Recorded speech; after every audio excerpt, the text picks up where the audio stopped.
morning, Sunday, January 9th, 2022. I haven't spoken to the camera for a minute. Thought about doing some New Year's bullshit and all that kind of stuff, but frankly, I'm not interested. This is an effort to record the thoughts regarding some new information and having it show up multiple times. The idea focuses on money and the different forms of currencies that exist. It's becoming not just apparent, as that became glaringly apparent with Mark Passio's work, that money is probably the largest linchpin or the biggest factor or the most important piece of the puzzle, however you want to look at it, regarding our enslavement. It is also one of the most difficult concepts to unravel in regards to what would more or less be described as a society without money.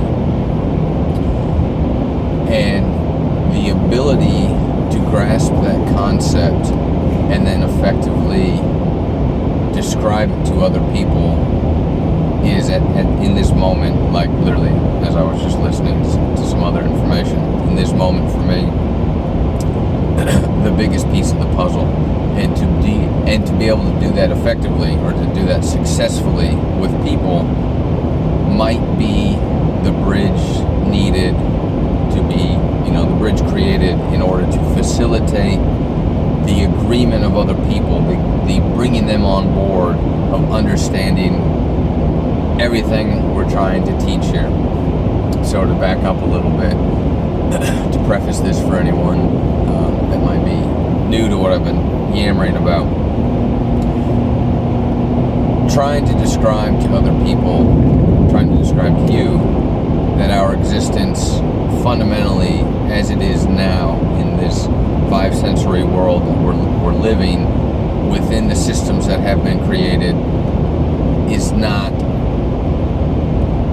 the real life that we not only ought to be living but can be living. We've been sold a false life, so to speak. And while things may seem very real, especially in the terms of dense matter, things, I'm in a car, this is very real, I'm driving 80 miles an hour down the freeway paved with stones that have been put together in a form of asphalt or cement, and if I run into something, I squish my brain and it hurts and maybe I die. Okay, we're living in that 5 sensory world surrounded by dense matter, but the systems that we have put in place surrounding us that are feeding into that are limiting us to that perspective, right? What are these systems? Religion, government, authority, money, those being the largest in terms of the amount of people that they control. And if you don't want to say that they control, you can see that they are the systems that overwhelmingly affect or are followed by the vast majority, if not every single person, minus a few tribes somewhere hiding out in the bush.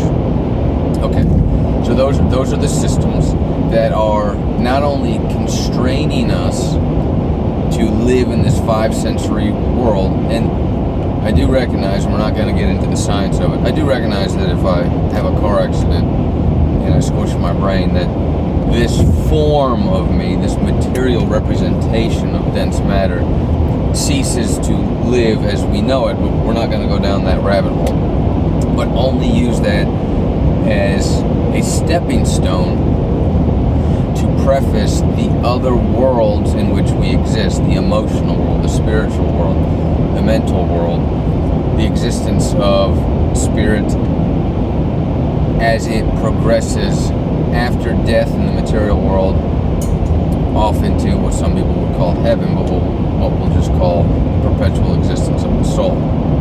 Alright, but coming back to the system in which we live, dense matter, and we live in this United States of America, and we all seem to follow one great religion, and that is that of money. Whether or not you recognize it as a religion, it surely is, and its ability to control and manipulate our thoughts, emotions, and actions.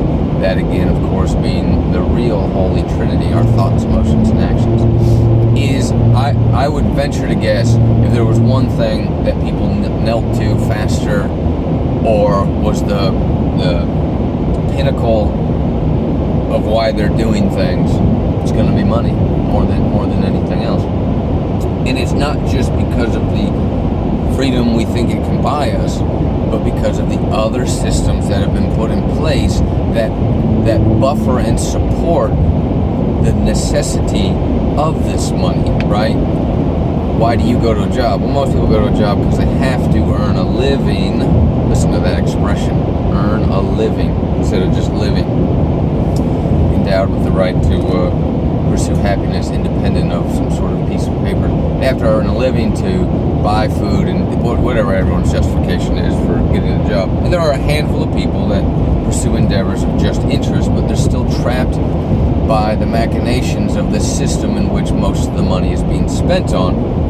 And then, of course, we realize the vast majority of all wealth is actually held and controlled and created and then put in the pockets of a very, very select few. All right. So, you can see now why trying to explain or effectively describe a world, our world, in which money is not only unnecessary, but doesn't exist.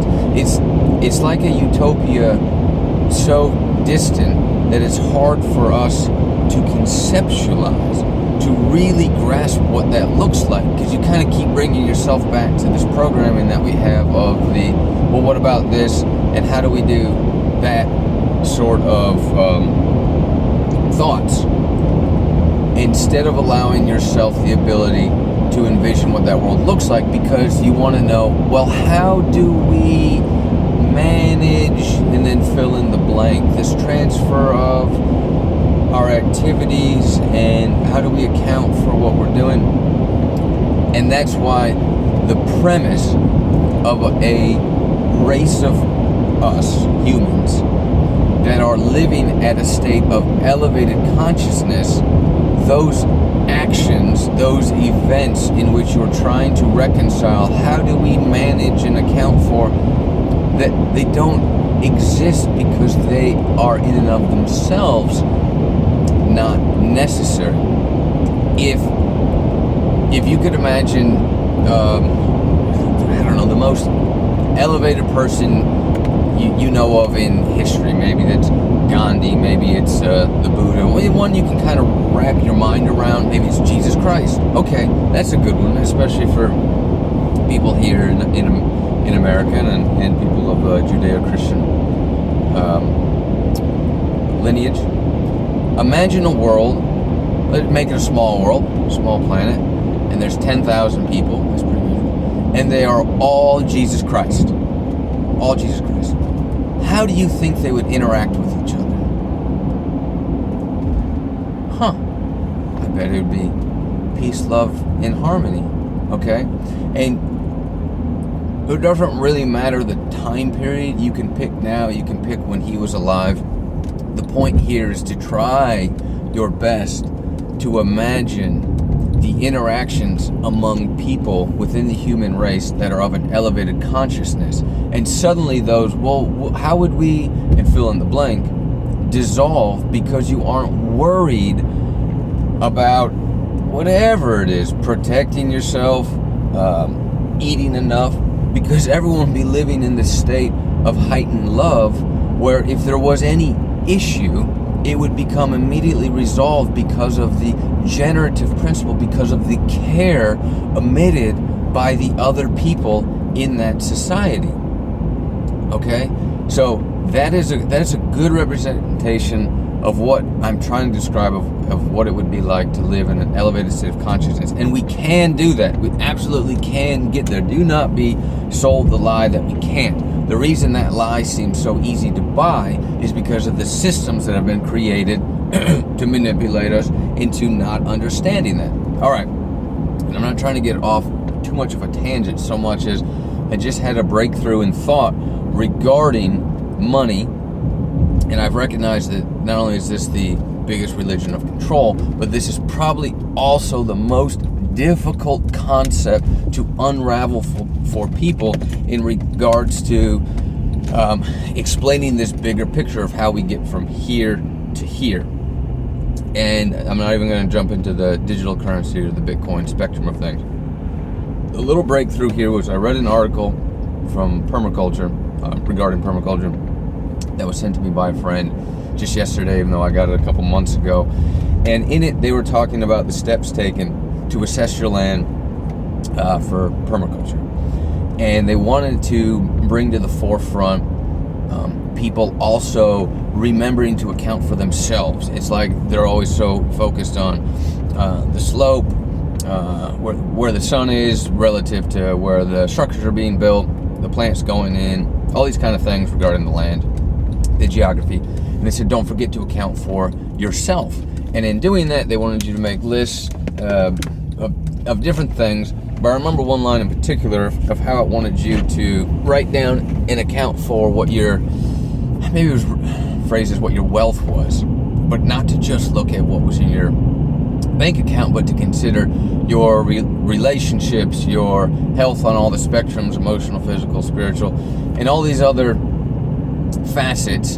And if you were to sum that up, I want to say the word they used was social currencies, and that is not to be conflated with social credits, but the notion that currencies are not limited just to the pieces of paper or the gold and silver that you might own that have been created as a medium of exchange, but a much more holistic representation of the wealth you have within yourselves relative to your surroundings and the people you know. And suddenly someone that doesn't have a lot of money might be very wealthy because of the social currencies that they've curated for themselves over time.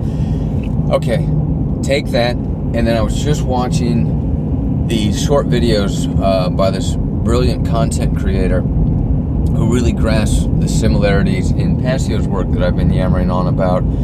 And she's got her own blueprint, and I'd love to share that with everyone regarding what this next step looks like. And she used the term social currencies, and suddenly things just started to click.